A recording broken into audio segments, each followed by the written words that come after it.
What's going on, you guys? So check it right. It seems like the world might be healing as we had the Ivysons and the Slimes come together, all in the name of peace, unity and reconciliation for their two favorite artists being Nasty C and A-Reece.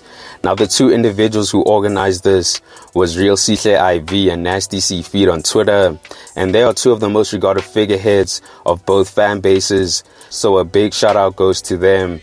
Now the two fan bases held a listening session for the two artists since they dropped their albums, being P2 The Big Hearted Bad Guy and I Love It Here, where they streamed both albums going track for each artist, first starting with Nasty C and following up with AReece afterwards. Now the listening session was held on the Station Head app, which you could either download on the Google Play Store, which syncs to your Apple Music or Spotify, or you could listen to it on the Station Head website. Now I won't lie, I really love this.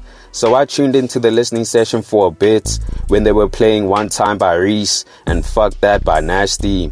And what I really loved the most is that it showcased how different these two artists are when it comes to their approach to music, and you can only appreciate that. Now I found it weird that there was some pushback to the listening session, as we had some individuals from the Slime fan base not wanting this to happen, and I can't help but think that this type of mentality is only going to set the game back. I mean, Nasty and AReece are two of the biggest artists in the game right now, and if there's unity between them, it can only push the game forward in a positive direction.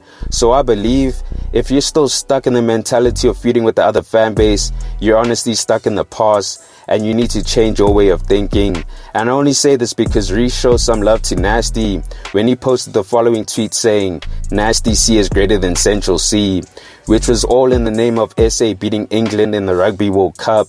So if AReece can set his differences aside and show love to Nasty, why can't you? And that's the thing. We actually had some fans show support for this, and this is what we really need right now. So obviously there's been a long-standing feud between them over the years, but imagine if AReece and Nasty pulled off a joint venture, which includes both fan bases. Well, I believe it could change the game in a positive way, and why not push for that? Why not put yourself in a space where you can enjoy both artists? Because essentially, they are different artists in terms of how they sound sonically. So I don't really think there's any reason to hate on the one unless you genuinely don't like the other's music. But even then, there's still no reason to show hate, because what do you really benefit from doing that? If you really don't like something, choosing silence and moving on is your best choice of recourse. But with that said, you guys let me know your thoughts on this. Did you tune into the listening session? And are you enjoying both albums from A-Reece and Nasty C? Comment down below. Anyways, guys, thanks for tuning in, and I hope you enjoyed. Please make sure to hit that like button if you found the content dope, and hit the subscribe button if you haven't.